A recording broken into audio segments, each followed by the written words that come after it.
There we go. Hello, everyone. Welcome to Abnormal Investigations. We are almost, 4 hours away from Halloween. Oh, it's going to be a long night, guys. We have a special guest joining us tonight. We're all very happy to have him on the show. He has a lot of experiences, boots on the ground heavily, and we're excited to hear some of his stories, his encounters. It's going to be an amazing night with an amazing guest. I watch a lot of his content, and I can say he has been in some pretty hairy situations, guys. So we got a pretty good show for you tonight. Let me go ahead and bring on the co-host, Jesse and Randy. Hello, good evening. What's up? The sky. The sky, are sure? Good evening. Last I checked, it was still up. What's up, Randy? Beautiful day in paradise. Staying clear of those monkeys. Thank you for that donation, Tim. God bless you for that. Everybody, I'm going to go ahead without further ado, and I'm just going to go ahead since we got a night, and I know it's probably a little later for him than it is for us with the time difference. So I'm going to go ahead and bring him on. We got Brian from Black Mass on tonight, guys. Please, everybody, welcome Brian to the show. What's going on, everybody? Glad to be here. Thanks for having me on. Hey, Brian. Hey. We're glad to have you, man. How you doing? Doing good. A lot better today. Yesterday was a long day, but today's much better, man. My body's not built for that stuff anymore. Oh man, I've learned that the hard way. Yeah, definitely. So, do you ever have any trouble with them around your house and stuff? Do they follow you? Define they. Let's go with cryptids first. So cryptids. So cryptids, no. And I know I might catch a lot of flack for this. However, the cryptid side of things, for me personally, that I've experienced so far, I have not seen any specific cryptid activity directly around my home. Now, the supernatural side of things, that's totally different. Ooh. So, do they follow you back from your investigations? Is that normally what happens? So yes, that's one of the big things. I've really kind of stepped away from doing a lot of the spiritual side of investigating lately, because I was having such a problem with it. I learned pretty quickly early on that you have to have a plan. You have to have a plan when you go out and do these investigations, because you never really know what's going to attach to you, and you can bring that right into your home. And on multiple occasions, I was bringing stuff into my house, and I was having these horrible dreams. I was having paranormal activity inside of the house. It was scaring the kids. There was times where the big one, I woke up and I was burned in the center of my chest. Oh wow! From an investigation. Yeah, that was probably one of the most terrifying things that happened to me. So since then, I have learned. I don't really want to call it a ritual, because it's not really a ritual. It's setting clear boundaries to not allow these things to come into your home, to cross that threshold. Now, the outside of my house is kind of a whole different story. Like there's some weird stuff that happens on the outside of my house, but I've really been able to, and this is mainly through trial and error, been able to kind of get things under control on the inside of my house. So yeah. Well, I can totally relate to that. Yeah. So, do you find that the supernatural are, whenever, say, you were looking for cryptids, you run into the supernatural? Because that's what seems to happen to me. Is I don't look for the supernatural at all, dude. That's not something I'm interested in. but it seems they're always out there. It's like, I don't know what draws them to us. Well, it really kind of, okay. So again, I might catch a little bit of flack with this, but there is a natural instinct for us if we are interested in the paranormal to try to connect things that are not paranormal with the paranormal, and especially when you're going out. So it's very important for us to try to, as a researcher, because I've had genuine paranormal experience. Like I don't do this just because I want to do a YouTube channel. I do this because I have a genuine interest in the paranormal. And when you have that interest, you need to set those clear boundaries, and you have to set those in your own mind to separate from your imagination. Because when you go into a location, into an area, whether it be in the woods or a cemetery or an old haunted house, it's super easy to be like hyper focused and hyper aware on every little noise and every little detail and attribute that to the paranormal. So for me, it can be very but there's also that blinder that I create. So I'm always trying to push past that and dismiss that. And even though that can often lead me into a more dangerous situation. So it's kind of like a double-edged sword for me, if that made any sense at all. Absolutely, and I've told people, I have this theory that I go on is I believe that they're Nephilim, disembodied, and then we have the Right. flesh and blood, and I think that they're all connected. It's like a lineage, just like a blood thing. It's like they are a family, so you really can't have one without the other.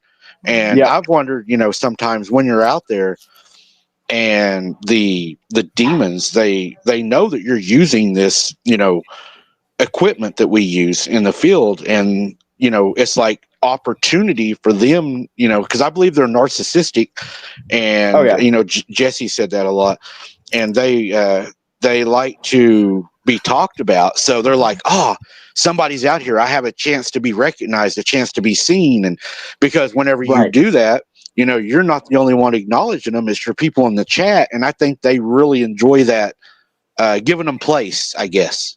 Right. And to me, what I've discovered, and that's why I don't use, I use a spirit box sometimes, still, but I don't use like Ouija boards. Okay. I intentionally don't do this because not only does that give that entity the opportunity to come through the Ouija board or whatever device you're using, that gives them access to you. Like you are the power source, like you are kind of the battery. Yes, there's a way in through whatever device you're using, but you yourself are putting yourself kind of out there to them to use. So that can really open you up for a lot of attachments and a lot of the spiritual warfare that you're going to have to deal with once you start entering this. And that's one thing that I try to kind of guide people on, when they say, I want to go out and I want to start Bigfoot hunting, or, I want to go ghost hunting. I try to be clear to them that they understand that even though what you think you're doing is innocent, these demons, these entities, whatever, they will take advantage of that 100%. Like, we have free will, right? But at the same time, they are narcissistic and will want to take advantage of that. So I agree 100%. And I also, I've wondered sometimes, when we go out there, are we somewhat, giving them permission to, manifest and show themselves, because we are looking for them, we're giving them place. And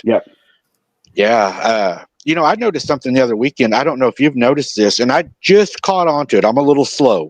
I was out there the other night, and I noticed I had a battery drain. It happened on my handheld flashlight, my headlamp, and then my pole light. It wasn't affected, and the only difference is the two lights that got drained, they're lithium batteries. My pole light is regular AA, and it didn't affect that. So I was wondering, have you ever had that happen? I've definitely had a lot of battery drain. I've never really kind of thought about the actual makeup of the battery and if that would be affected. What I have noticed though is that when that stuff tends to happen, I usually have some trouble after the investigation, after going home, because I think again I put myself out there to be their battery, and anything that you offer, even an interest, whatever, they're going to take it. That's just how it is, so That almost explains almost why I guess whenever I do the boots on the ground, when I come home, I just feel so tired. Mm-hmm. you feel tired, you feel sick, Yeah. like you haven't like you haven't eaten in like a year. Yeah. Mm-hmm. Man, Yeah. that's Yeah. exactly. I mean, Yeah. you feel like you have that low sugar, like your stomach's Mm-hmm. upset, your legs are weak, your head feels kind of funny. You Yeah. don't feel right. Yeah. Yeah. Wow. Yeah, it's rough. It's hard to it's hard to shake off. And a lot of people, they don't really take a lot of this into consideration when they initially go out to do these things. And it can really put them in a pretty dangerous place, because even if they say, oh, I don't believe in the ghost, I don't believe what happened, it doesn't matter. It doesn't matter, because you opened yourself up and this stuff is there. Like it's, you can say it, you don't believe in it, or it didn't Right. happen, it didn't affect you, but it's going to affect you. Right. Wow. So, what would you say was one of your?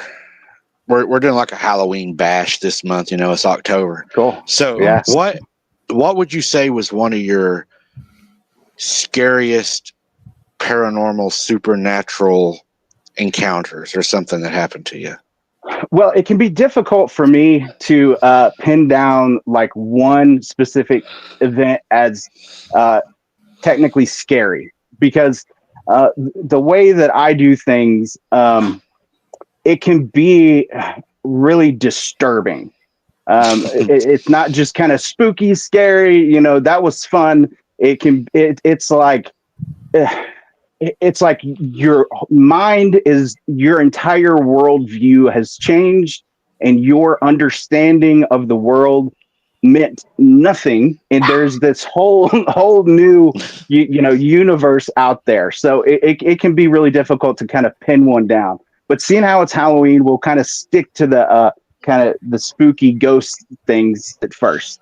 Right. So this actually happened in my house after an investigation. So I had gone on this investigation, and I had thought what I was communicating with was like a little boy. And I ended the investigation, and I'm driving home. I come home and I've got that kind of sick, nauseated feeling. I'm really tired, so I go to bed. As I'm laying in bed, I think, and still to this day, it's kind of like blurry in my mind, like the way that the events turned out. But as I'm laying in bed, I'm seeing myself in bed, and I think I'm asleep. And I look over, and there is either this like little boy or maybe a little girl, but they're wearing kind of like this flannel like top, and it looks like they are trying to talk to me, but I can't hear them. So I see their mouth moving, but I can't hear them, and I can't really understand what they're saying to me. So I sit up on the side of my bed and I lean over, as you normally would. It's somebody that you're trying to hear better, and they take their finger and they put it right in the center of my chest. And at that point, like the dream or the whatever, it stopped. I get up the next morning and I walk into the bathroom. I've got my shirt off, and I look at the center of my chest, and there is a fingerprint burned into my chest. Like, and that incident was like kind of like like you see in the movies, with like the camera just zooms in, and you're just like, oh my Right. God, what did I just do? And like, this thing is in my house now. So like, I didn't sleep for like the next like week, and I was doing all of this stuff, trying to figure out how I can get all this stuff under control. that was probably one of my most like disturbing kind of mind opening situations. My overall scary, where I was actually fearful for my life, was at a time when I was investigating um, the feral people. Now, the feral people is a wild rabbit hole that you can go down. So I was in the Smokies, and in the area that I was in, it's known for people just kind of disappearing, like vanishing without a trace. Like there's no explanation where they went. There's no even evidence of their clothes or anything. So I'm out on the trail, and I'm actually on one of my e-bikes at this point, and I am I get off my e-bike, and I'm kind of walking around, and I'm looking for maybe some footprints or some evidence, and I'm kind of enjoying the scenery. And then I look down, and I see a humanoid bear footprint. So I'm in a location where there's absolutely no reason for really anybody else to be out there, but for them to be barefooted at the very least. And so I'm kind of like, I'm pulling out some equipment. I'm trying to kind of document things a little bit better. And I'm starting to kind of ease my way back over to where my bike is, because I've got more equipment stuff over there. And then, like in the distance, I'm seeing some kind of like movement almost in the brush. And then this scream like comes out. It's like a roar or scream. Like I documented it pretty well. And at that point, I was just like, holy shit. Like, again, it was that movie scene, everything kind of comes in, and you're just like, oh my God, because the thing that was scary about that was I was so far away from anything. Like the nearest gas station, you know, was probably 20 miles away, and there's no cell phone service. Like there's like no getting out of this. And I caught a lot of flack for it, because one of the first thing I did was grab my helmet and put it on, my bicycle helmet. I did that because I was convinced in my mind that I was about to be in a fight. Like I was going to be fighting for my life. And of course, you know, if you're going to be in a fight, you know, it'd be a good idea to put on a helmet if you got one. So yeah, that was a pretty terrifying experience as well. So. You know, feral people would probably be, you know, one of my top, because I am pretty sure I ran into some of those one time, and they didn't do anything. I mean, they followed me, and Right. I seen them, but it was how they followed me, you know, and how they acted, and kind of like, you know, Yeah. they probably would have went there if I would have went up where they was at. It was kind of like they walked me out, you know, like, you need to go. You know, you don't need to be here. They really kind of behave a lot like coyotes, like a coyote pack. They kind of keep their distance, but they will kind of gather, and they can really move you around without your knowledge, and kind of push you in the direction they want you to go, and still keep their distance from you. It's really kind of an interesting cryptid, the way the intelligence of the feral people are. I know I was watching one of your shows, and you were standing at your vehicle, and I remember that you had to pull a defense mechanism out because you said one had, you know, walked right up to the road, and I was like, oh my God, you know. Yeah. I mean, they can be very like dominating when they kind of kick in. The first time I actually saw one like face to face, like I got a look at this thing. It was just kind of another one of those situations where I thought that I knew and I understood what I was going to experience, but I had no idea, you know. And it was another one of those kind of mind open, because it didn't fit the necessary description that you typically hear, you know, about the feral people. Like even like its eyes were so much different. They were this orange color that I saw, and it was like almost like bright. in a sense. Wow. And yeah, and the way that their abilities to move through the wilderness and just kind of they're there and then they're gone. Like it's pretty wild to experience. Have you noticed? Do they have eye shine? Do they? I wonder. So yes, I think that they do have eye shine, but I think their eye shine is a little bit different than your typical like nocturnal animals. I think that they can be a little bit more. I don't even know how to describe it actually. So yeah, I do, but I do think they definitely have eye shine. Hmm. It almost makes me wonder if that isn't what I've ran into a few times, because I was down at one place and I was walking on a live, middle of nowhere on the lake, out walking, and I ran into, it looked like a wall, dude. It just looked like a wall in the middle of the woods, and I was like, "What is that?"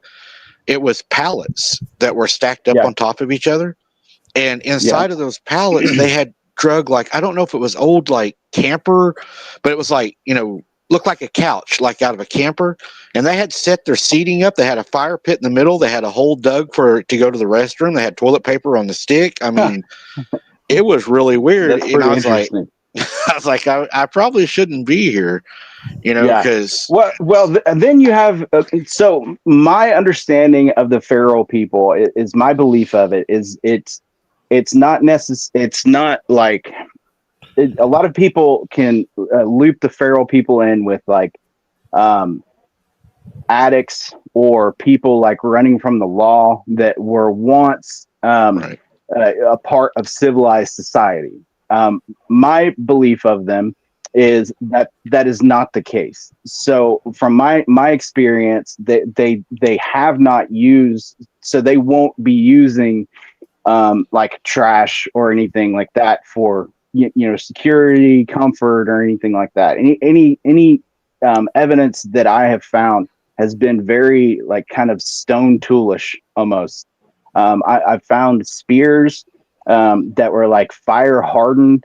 Any type of because my belief is, and this actually also might go back to what you're saying about the eye shine, is they spend the majority of their time either in caves or in their own kind of tunnel systems that they are able to build. So I mean that would actually explain a lot with the eye shine, now that I'm saying that. um Well, but whenever yeah you you mentioned spears, and yeah, I went back to my vehicle one night, dude, and there was like a stick. I brought it home, just about that long, that was sharpened to a point on one end, left underneath my hmm, windshield wiper. Hmm. oh wow, was it fire hardened? No, it's just I got it right here. Let me see if I can get it out of here. Just a stick here that was sharpened, Oh and yeah, sure enough. it was laying just underneath my windshield wiper, and that's all it is, just a stick, and you can see it was sharpened at Yeah, the end. yeah, Hmm. that's definitely been sharpened. So Okay, so does it? Okay, so on the sharpening end. Sorry, I'm like really like nerding out on this stuff.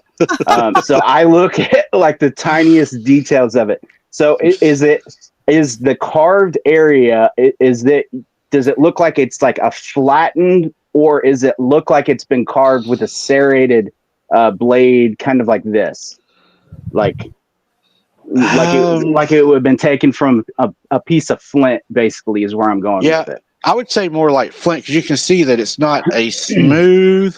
It's got ridges. None of them are smooth. Yeah, yeah. See, that's yeah. See that, and that's kind of what I find. And if you kind of go back and you look with the details that we know about like Native Americans, they would obviously use like flint to sharpen their arrows, their spears, or whatever. They would put a tip on the end of it. But the evidence that I have found is they're not necessarily using the tips of it like a as a they're not using the like the arrow point that you would find with a Native American, but they're just sharpening it to the very end, and then they seems to like take it over a fire and then harden the wood. So yeah, So I wonder if they was leaving me a gift or a warning. I'd say that's probably a warning. That's probably a warning. Well, considering you've had rocks and logs thrown at you already. Yeah. Yeah. And feathers. Have you ever had? I've had feathers left under my windshield wipers and my doors also. Oh, I've definitely had a lot of feathers. Definitely had a lot of feathers. You need to make sure what kind of feathers they are before you take them though, because if you get caught with like a bald eagle feather, you are in trouble. So Yeah, these I think are either a blue herring or a sandhill crane, interesting. and I have a question. they're Where they're they get huge. these feathers from? Are they killing and eating them? Or are they just picking them up off the ground? I wondered. I didn't catch the first part of that. The creatures that are giving you guys these feathers as presents, where are these creatures getting these feathers from? Oh, that's a good question. So I personally haven't had very many put like directly like under my windshield, but I find them in locations like where I will like have to go or like prearranged like um, so with a Sasquatch, I have like a gifting tree stump in areas that I research, and I will put offerings there and then come back, and then from that point of view, then yeah, I will have stuff specifically there that it's meant to be there. But a lot of the times, as I'm moving back through the woods, I will find a feather like stuck in my path, like that's going that I can't miss. You know what I'm saying? Right. I don't typically find them back at my car, stuff like that. So, but I'm usually And out there for like a long time. So, right, and you know, you're on a bike sometimes, so sometimes you yeah, don't have a lot of protection. right, yeah. That actually being on the bike is actually a little bit more scary, because oddly enough, because like you are so just kind of open for anything to happen. Because if you're walking, you can keep your long distance hole puncher right there, and you're kind of ready to go. But on the Right. bike, like you're moving through an unfamiliar area, so you're really kind of concentrating on not wrecking. Yeah. And so it kind of really leaves you to be attacked a lot easier. So it can be pretty unnerving. And that runs through my mind a lot too, because I'm kind of like you. I'm out there alone, and I'm like, if I get down here and I hurt myself, Oh and yeah, whatever's out here may not have planned on hurting me in the beginning, but now that I'm hurt and it's an opportunity, that could change the whole game, right? absolutely, yeah. Anytime that I go out, I always pack at least 3 days worth of supplies with me. It's bare bones, but it'll be enough water or a water filter for me to be able to access the water that I need, and basic food, just more or less for like morale, to kind of get me out of the situation. So yeah, and I keep a from the Army. I've got one of these infrared flashers. I would highly recommend anybody getting those. They I think I've got one over here next to my bike. Let me grab one because this is a good point to make. So All right. hold on. Kind of left me on a teaching moment.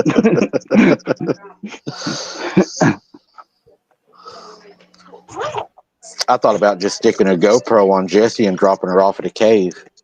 Yeah, Oh, you yeah. think so, huh? There you go. Hey, Yeah. thank you for that donation. We appreciate that. Thank you very much. Yeah, Sunshine, thank you for that donation. God bless you for that. Mm-hmm. Okay. Well, it might not be in my motorcycle packing kit. After all, I thought it was. It's probably in my upstairs packing kit. Sorry, I do so many different kind of Oh, yeah, I've got backpacks setups. everywhere. Yeah. So you can get these things at the Army surplus store. I can't believe of course, as soon as I walk back inside, there's going to be 10 of them sitting there. Uh-huh. But when I was in the Army, they would give them to us to you just connect them to a 9-volt battery, and it flashes an infrared light. So if you were to get lost in the woods, the search would use like a helicopter to be coming looking for you, and oftentimes it can be difficult to see that person under the canopy. But if you have one of these infrared flashers to put out there, and it will run like for days, really, because it's just off of a 9-volt battery, it can dramatically increase your ability of being found. So, little And bit is of easy. adventure. And it's easy to get turned around in the woods, even if you know the woods. Oh, Mhm. yes, yeah, absolutely, I've done that. absolutely. Mm-hmm. And it's an eerie feeling to me to get lost and not exactly know where you're at, right? You're like, Oh everything looks the same. Then you start feeling yeah, vulnerable, you know? Mhm. yeah, and then you're like, oh no, what did I just do to myself? Yeah, Yeah, I actually did. I've done that on a live stream. I think I've done it like twice on a live stream. I go out and because people want me to bring them with me, oh and yeah, so to be able to do that on a live stream is really cool. But for me, I'm looking at this screen that is really bright, so my eyes are adjusted to the screen, and then I'll be kind of like walking, not even really very far, but just kind of your typical talking and walking. You can easily get off the trail, you can get off where you're going, your direction, and then when you get off that live stream and you turn your phone off, and you are in the darkness, like darkness, and that's a scary feeling. So oh Mhm. yeah. And I get a lot of people too. I'll be out there and something will happen, and they're like, "We can't see. We can't see. Put your camera on." I'm like, "Okay, yeah, I'm not trying to keep the camera on it right now. I'm trying to protect my ass." yeah, yeah, exactly. Yeah, I yeah, mean, if I can get you a shot of what's going to eat me, I will do my best. But I at least want to fight it off the best yeah. I can. And that's the hard part, and that's what a lot of people don't understand, and they get frustrated with because we don't have clearer footage of Right. these cryptids or these entities. But like I said earlier, that when you have an encounter with one of these things, your body's natural reaction is to go into like a fight or flight mode. So you're like Exactly. rushed with adrenaline, and you're shaking, and you're trying to record this freaking thing that's going to make you a millionaire, but you can't calm down enough to focus on it. You got So to survive you're it to like, spend it. exactly, exactly, The exactly. So future that's really hard to do. that is. Yeah. Oh, it's Footage, talking about your disappearance. What, like David Pilates missing 411. Yeah, oh yeah. I What yeah, happened? mean, yeah. and I've been a I, lo- I've been to several of his spots, and they're pretty wild. a lot of people also say, your footage is grainy, your footage, But what a Oh lot of yeah, people don't understand is like where you're at, where I'm at. There's not yeah, good cell phone service, so yeah, you're going to get pixelated. And a lot yeah. of people also believe that these things can manipulate electronics, so that can be Oh yeah, part of it also. yeah. Mhm. Hey, John, Absolutely. sorry to interrupt, but next year with Elon Musk's that Tesla Pi, it connects directly to his satellite. Having lightning speed communications anywhere in the world should change your video feed. Yeah, Seriously, you should see a lot better that's imaging pretty coming cool. from that technology starting next year when it comes available. So I'm That's excited about that for you field researchers.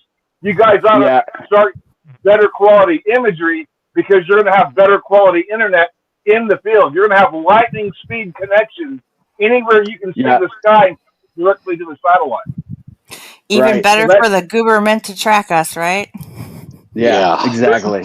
Yeah, I had tried the Starlink system, and it wasn't very, for me, it didn't work out very well because of the tree canopy.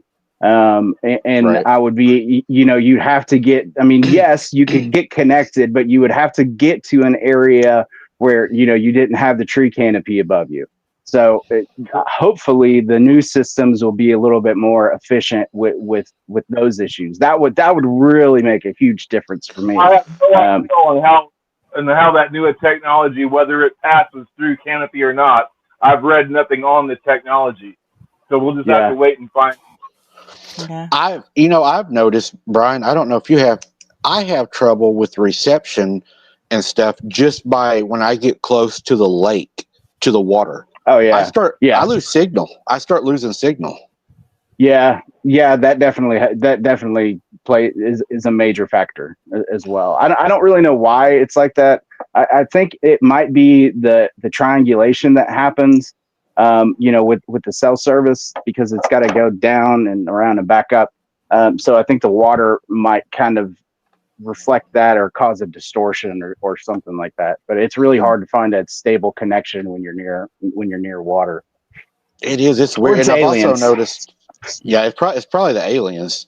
And I've also noticed, your lights, like your lighting, that water will suck your light in. I mean, you will lose your light. Yeah. I don't like that at all, because there's been times, I've really wanted to see what was following me, and I'm on the lake and I'm like, I know this light's better than that. And I'm looking at my light and I'm like, no, it's bright, but that lake is just sucking it in. Yeah, it just sucks it right in. Yeah. I've got a couple of locations that are on the lake that are really cool. And I've got another location that I discovered that I have not been back to. I really need to go back to. That is actually an island that the only way to get to it is on a kayak or something. I went last year when I initially found the place, and man, you want to talk about being sick? Like it's where they found the Back Creek tablet. I'm not sure if you're familiar with that. After the podcast, you might want to look it up. But there's a tablet that they discovered. They initially tried to dismiss it, say it was fake, and it completely changes the our understanding of when humans were basically in America. So it's a pretty interesting location. And what's even more interesting about it is there is another guy. You could probably look him up on YouTube. He is a coyote hunter. He doesn't do paranormal content. The only thing he does is hunt coyotes. And he talks about a dogman experience near where this tablet was found. But he goes into all of this detail about it, and it's these people were having, and still to this day, I get reports of people seeing some sort of dogman like cryptid out in this area. But it's really interesting because I think it's connected to the tablet, and that kind of brings in the dogman side of things, and anything dogman I love. So that was going to be my next question. What about dogman encounters? So dogman encounters, I still kind of struggle with understanding exactly what it is. I've kind of got a couple theories on it. I seem to kind of disprove my own theory every time I try to, go and research it more, but that's okay. But with the dogman, I've documented, and I have castings of prints that are over 5.5 inches. Okay. The one I have, I think is like 6.5 or 7 inches, which is bigger than any known canine, really in the world. That we have no explanation for the size of this print, but it's definitely a canine print, because you can see the pads and the toes and the claws. So it's kind of, I'm a little bit back and forth on the dogman's, whether it is going to be like solely a supernatural kind of phenomenon, or if it was something that was created as a result of the U.S. kind of government, or a government, or another, shadowy figure, kind of like a science experiment, trying to create like the ultimate soldier or something like that. I know that I don't know if this will help you any. When my mom was younger, probably about 11 years old, uh, she encountered the dogman werewolf, whatever people call him, and one of their friends was older. He had went on one night and he said, "I'll get rid of it. It's probably just some guy out there." So he goes out there, goes around the corner of the house, and he comes back in the house, white as a sheet. Didn't talk Yeah. about it for 50 years. I got a hold of him later in life, and he still didn't want to talk about it. But he ended up writing me a letter as he was sick and was terminal. And he told me what he seen that night was when he walked around the corner of that house. He said there was the best way he knew how to explain it was a werewolf standing there, and it was Yeah. eating. My granny, she would dump the scraps out the back door into an old hog trough. And he said it was pulling the food out of the trough, shoving it in the side of its mouth, and had it, all down the front of him. He was just like slopping it in. And it tilts his head, smiles, and it says, "Hello." Oh God. And that changed his no. whole yeah. And that changed his whole life. Yeah. 50 Oh yeah, it years. does. He never talked about it. Never went hunting. Yeah. He moved to the city. They moved on the lake in a little populated city area, and he said, "I lost all my desire for the country." Yeah. Yeah, and having experiences and encounters like that can really kind of changes your worldview and your understanding.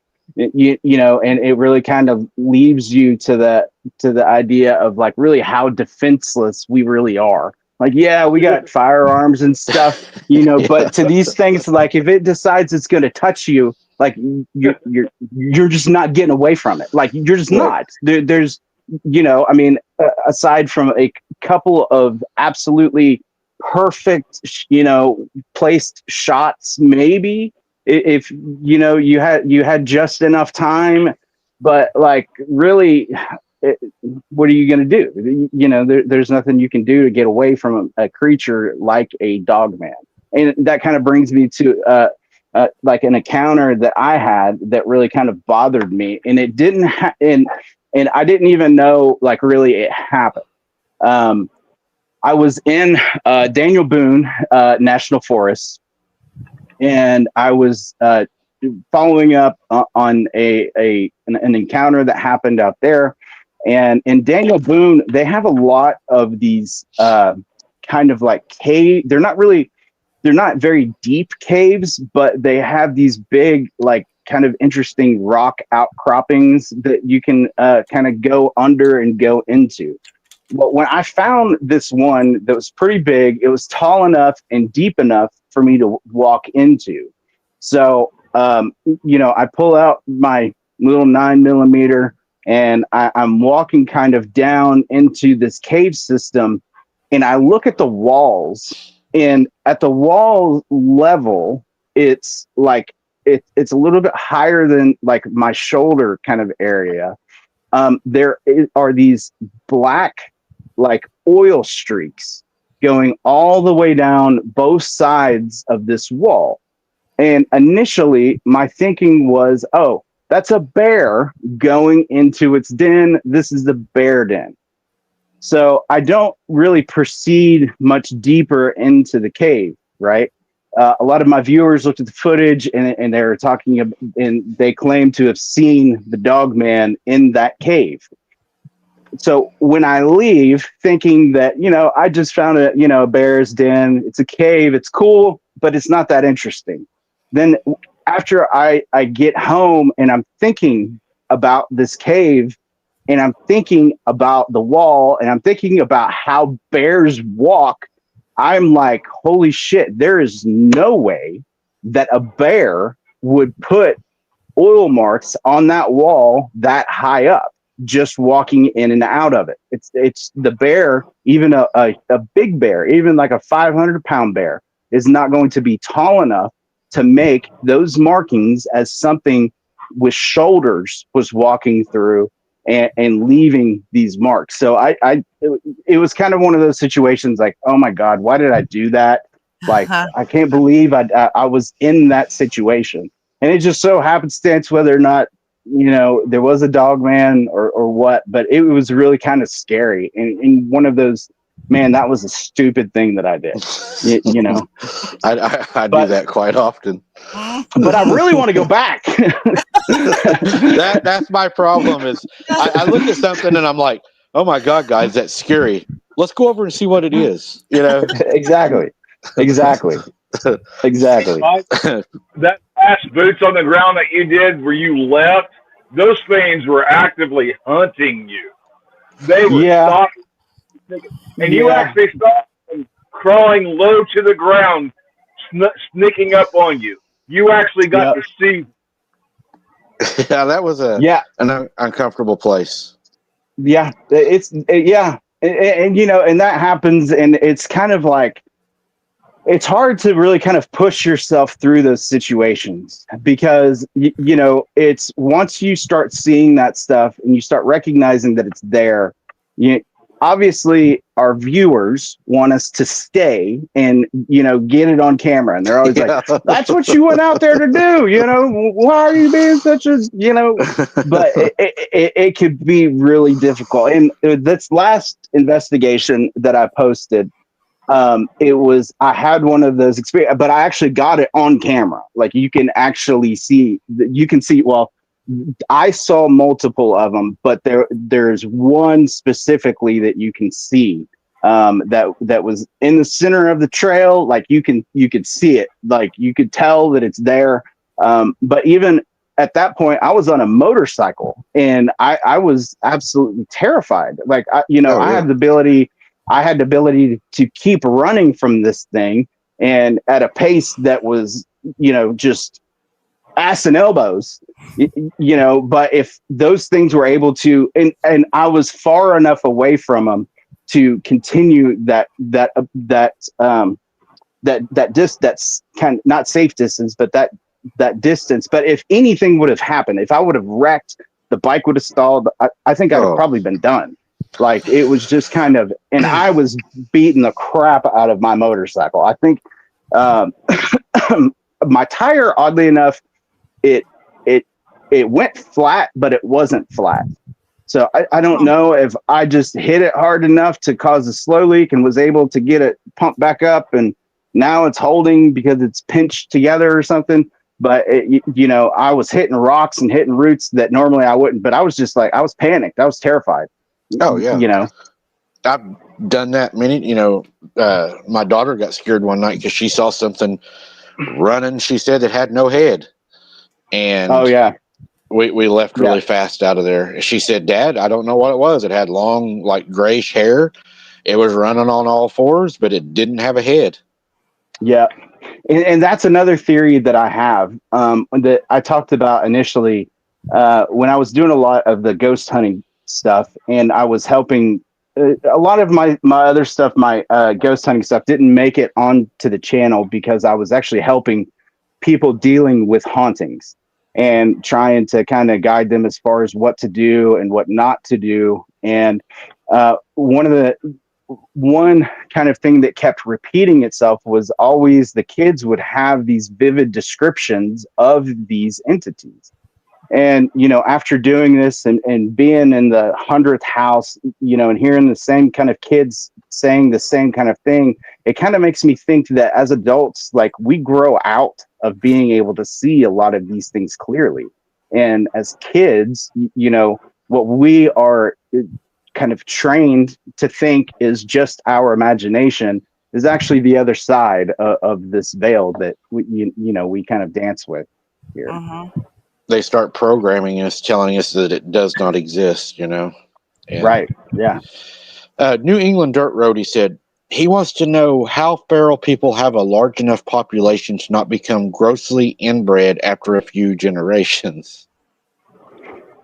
Well, that's definitely a good question. I don't think that it's not an unreasonable question either, but you also have to think about how the generations are going to work.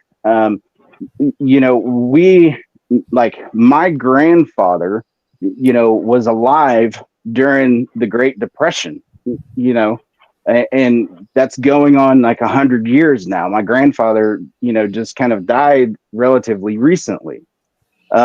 So it's their lifespan, granted, is, well, we don't really know much about their lifespan because a lot of the encounters from I get, it kind of varies, going from either children or elderly, somewhere in between. But I don't think that they have a very large population at all. I think that their population is in fact very small. I don't think that there is lots of them out there. But if you kind of think about, how humans reproduce, if you had really like probably 10 of them that were not related, you could create a pretty large population through several generations that would not be severely inbred. Right. And I would say their survival rate out there is probably not as good as ours either, Yeah, I've kind of gone back and forth with that. I try to compare about it, what we know of how, how old the humans lived, from back in the day compared to like the 1800s, compared to now. But, a lot of those problems came from interacting with other populations. They were bringing in new disease, that, they were bringing in all kinds of new things that would, dramatically affect them. I don't think that that's necessarily happening with the feral people because, they're not coming in direct contact with us. Right. And that's a big reason why a lot of the descriptions, the encounters, show that the feral people typically keep a good distance from you and will oftentimes, kind of direct you away from them in a sense. So, Unless that one monkey runs into an encampment of feral people. you mean Ben? Yeah. I found it. This is the damnedest thing. I found me a new monkey. I named it Ben. I don't know why people are calling him aggressive. He's sweet as can be. I couldn't believe that. When I first saw that headline, man, I was like, is that Yeah. real? Yeah. I was just like, they're not even trying anymore. Like, come on. Like, No. And then they show these cops walking down the meridian, all armed up with ARs, and these little monkeys are just like sitting there, just like, it's the first day, like they've seen it Yeah. forever. Yeah.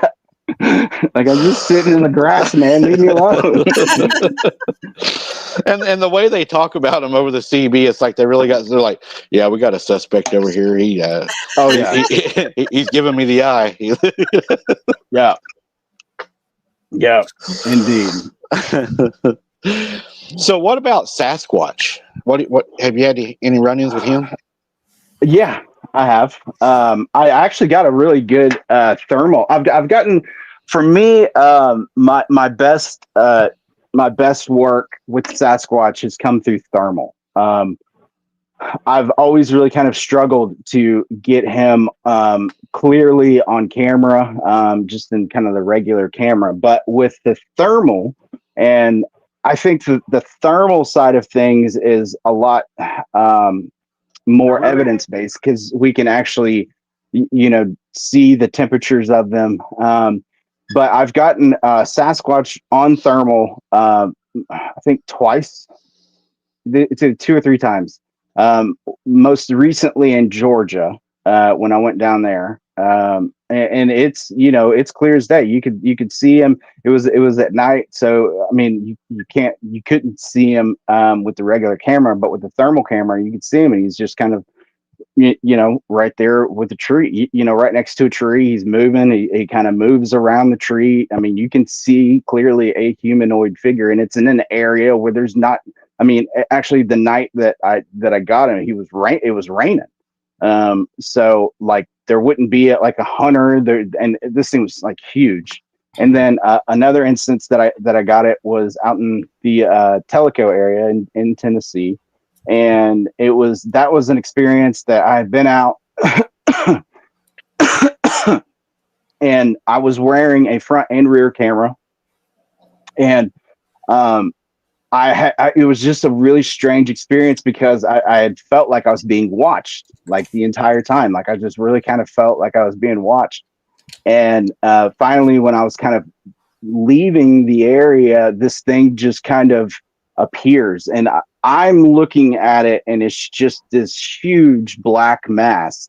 But the thermal is able to pick it up, and you can really see the kind of details of it. It was like holding something, and you can just kind of see it pace. But as far as, oh yeah, and I got it on camera, a juvenile up in Frozen Head one time, and the more I kind of look back at that thing, I kind of feel like it was asking me for help, and it was a weird feeling, because of where it showed itself. It was really strange because it was so I had worked my way like around the mountain and was kind of looking down, like I knew this spot, and because it would kind of, you could oversee Brushy Mountain State Penitentiary, and I was looking down, and I became really frustrated because they had cut out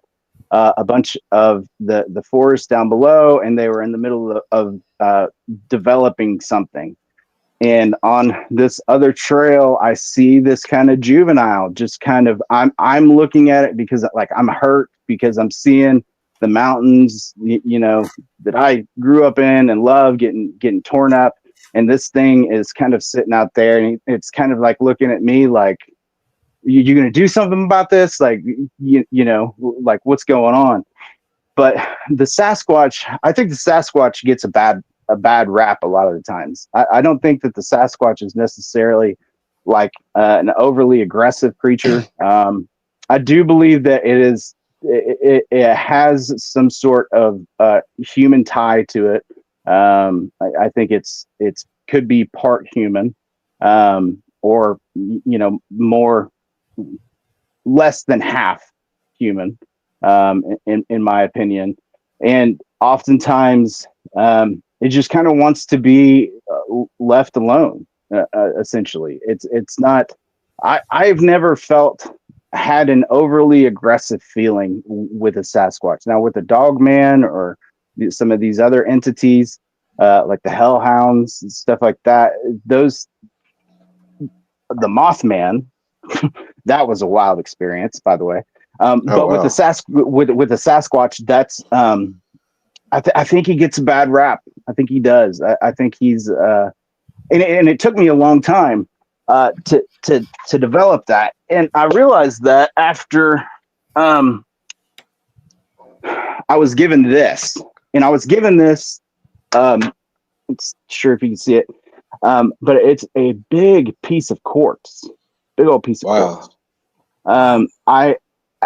It was at a one of my gifting stump spots. I had this thing was sitting there, and it was broken into thirds, and I left one, and I brought the other two home with me, and I actually ended up sending one to my friend Willis.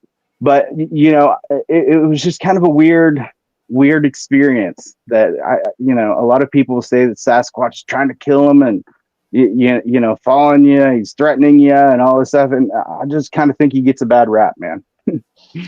I'm glad you said that, because growing up at my granny's where they had all this stuff happen, my great grandpa, he was full blood Cherokee, and my granny, she would say, Sasquatch isn't going to bother you if you just ignore him. He's curious. Yeah. He'll poke around. He might mess around. He might throw a stick or something at you, but he's not going to hurt you if you leave him alone. You got to leave him alone. She's like, just leave him alone. Do what you're doing. But then now she'd say, Now the other things out there, that's a different Yeah. story, you know. Yeah. Yeah. That's a totally different story. And that kind of leads me to the Mothman. When I went to West Virginia to do an investigation, and up in Mason County, West Virginia, Point Pleasant, like if you have never been to Point Pleasant, you need to go. You need to go. It is such a cool place. It is such a cool place. I've often thought about just moving there.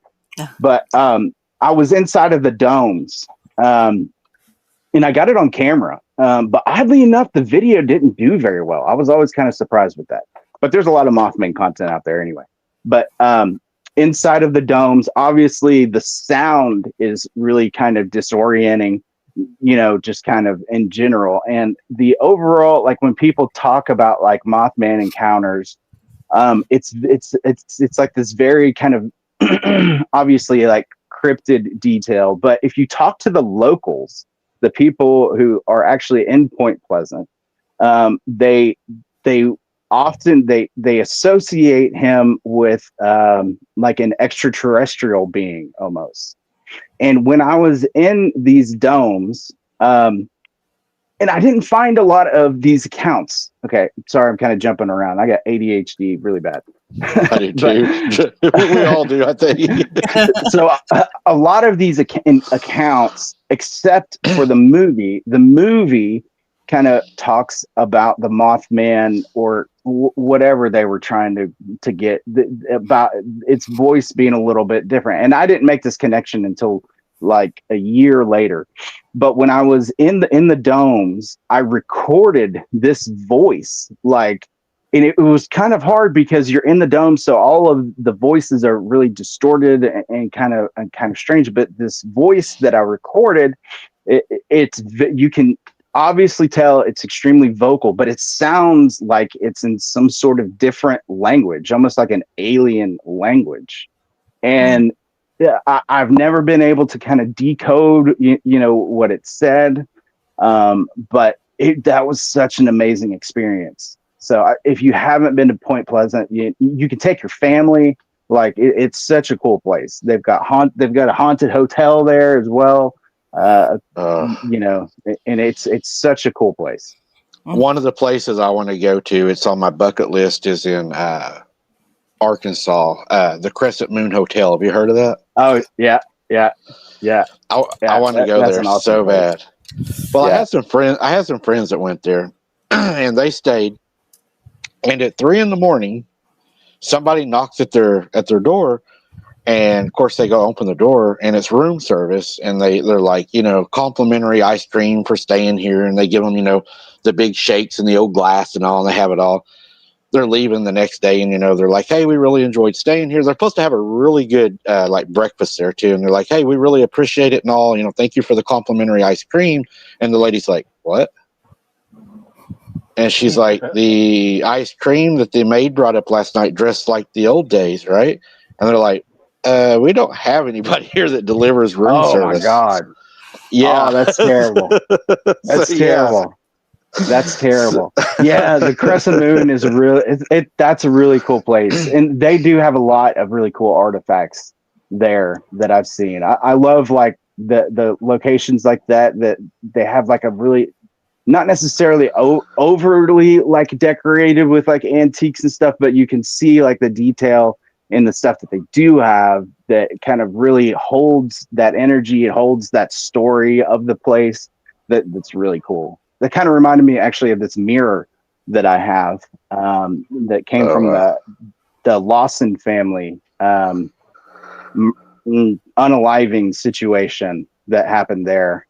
So I've got this mirror that attracts snakes, and it is the weirdest freaking thing. I didn't realize it initially when I had it, but I started having all kinds of crazy problems once I got my hands on this mirror. And one of the problems that I was able to kind of pinpoint directly to the mirror is because there was snakes like laying on the mirror, but this thing attracts snakes. And I was doing CreepyCon one year, and I was talking about the mirror, And there were these two high schoolers that came up, and they were asking me because the mirror was just kind of sitting there. So, you know, they were being high school girls and like looking in the mirror. And I said, you know, one of the things that this thing does is it attracts snakes. Like, I don't understand it. I don't know why it does it. And they were like, "Oh, what you saying? Like snakes fall out of it?" I'm like, "No, but for some reason, snakes come to this mirror." And we were in a big convention center with, there shouldn't have been any snakes there. But the girls kind of, after I tell them the story, the girls, they leave, and they're kind of coming back across, and there's a guy that comes up that is holding these two snakes, and both of the snakes are kind of like arched, like from his arms, like kind of like they're trying to guide him to the mirror. And these two girls, I've never seen any. I would love to reach out. If I could find those girls, I would love to talk to them again and get like their full like expression or, you know, emotions of what they experienced that day. Because we were in a convention center with no snakes, but sure enough, you know, this guy just happens to come in, and he has these snakes, and he's standing right next to the mirror, and the snakes are like entranced with the mirror. It's so weird. So Wow. it's great for pest control, though. So, yeah. Yeah, I'm not a big fan of snakes. That's one of the things I try to avoid. I had one in a tree above me one night when we was down there walking around on boots on the ground out there. But we got we got quite a few snakes around here. I've had them fall out of trees on me. You gotta get used to them, man. It's scary when they start falling out of trees on you, though. That's one situation that kind of freaks me out. Yeah, I had them one time. Hits you. One fell in the boat with my aunt and uncle one time. She turned the boat over. I was like, "Why would you turn the boat over? Now you're in the water with it, you know." Now you're in the water with it. Yeah. Oh wow! So what do you got coming up, man? You got any more investigations coming up here pretty soon? So I do. Actually, I have like several lined up. I've been working on this Feral People series. I've got to go back. What I've been trying to do is, and I've been able to get a couple live streams and kind of get like a couple of videos out about it. But I've been going and setting up trail cams in areas where I believe that the feral people will be. And I'm kind of going back and forth. One of the sites is this guy, he was bitten actually by one of the feral people. And I got to go back over there and try to get the trail cam footage of it and do a little bit more investigating. But there is a line, really in the Smokies and kind of in the Blue Ridge area, where there's a lot of weird stuff that happens. Not only just like feral people, but I've been working on kind of a project of that, the Tennessee line and North Carolina line, mainly, that I've been working on trying to get through. So I've got some cool stuff lined up. I've got a couple cool things that I'm going to try to do on the channel as well for my viewers. That should be exciting. So yeah, I got a bunch of cool stuff lined up. Don't want to give out too many details. Oh yeah. So was he bitten pretty bad? Was it a pretty good chomp? Well, he was bruised. He was more bruised than anything. But no, it didn't necessarily take a chunk out of it. But he was pretty bruised. That would freak me out, man. Somebody run up and bite you like that, some feral person. Oh yeah, dude. Yeah, the whole story was pretty wild. They were in a tent though when it happened. He'd gotten out of his tent and because they'd heard something. And this thing attacked him. He was like fighting it, and it was either his wife or his girlfriend ended up hitting it with a cast iron pan to kind of breaking it up.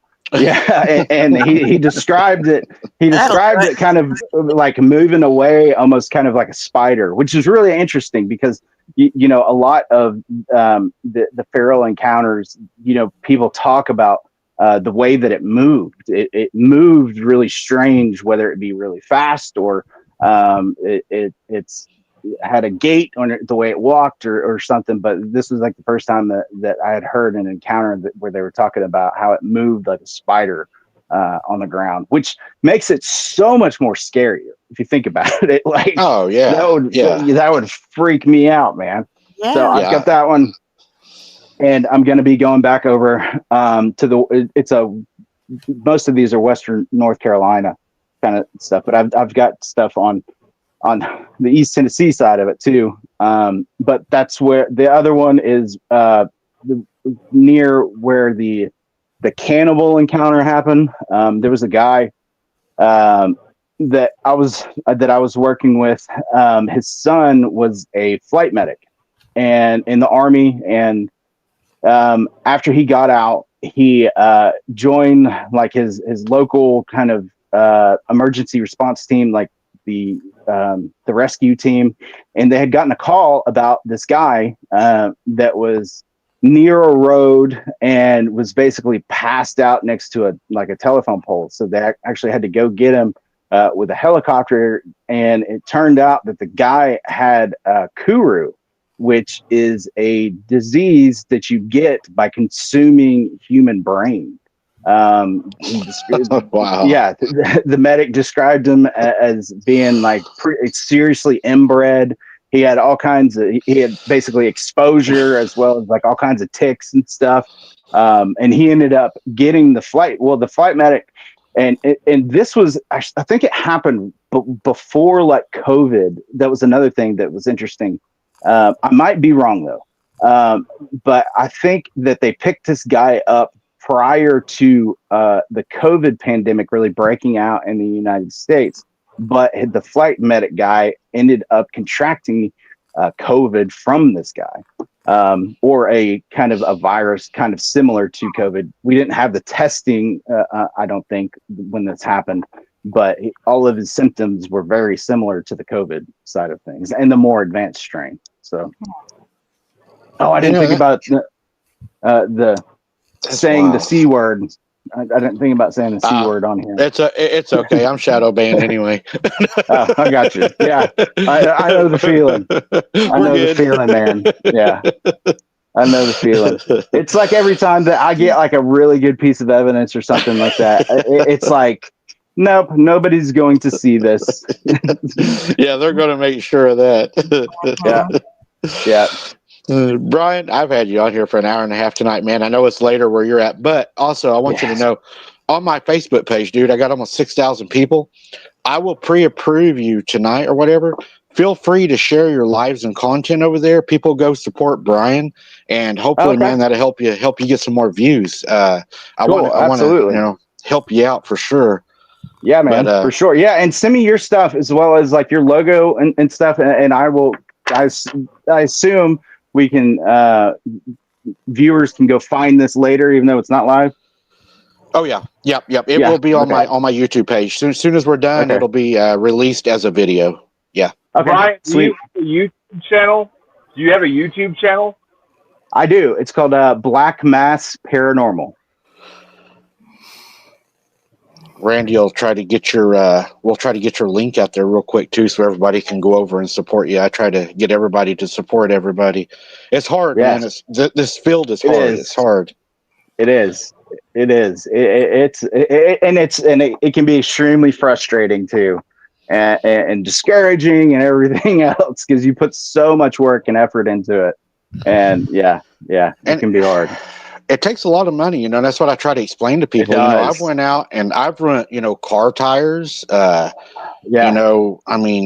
had all 4 of my tires cut one night. All 4 of my tires sliced one night, side of the sidewalls. Yeah. And, it takes money to get the, and then your time too. Time is worth money. You got to edit, you got to go out there, you got to do it. So. Yep. Absolutely. Definitely. Yeah. It gets crazy expensive. But it's fun, and I can't stop it. So It is. It's addicting. I believe it's addicting it for is. sure. It is for sure. For sure. Yeah. Well, And my portal Brian, work. I've got some work I'm doing on portals, so that'll be ooh, that interesting. that But will be good. yeah. Feel free to share any of that on my Facebook. I will pre-approve you. That way, when you post, Okay. dude, it'll just go right on there. You won't have to be approved or anything. Uh, Okay. we sure appreciate you coming on. I'd like to have you on again too, if you're free Yeah. or Man. whatever. I know you're busy, but we'd love to have you back. It was an honor having you on, man. Yeah. Thanks for having me on, man. I really appreciate it. I had fun.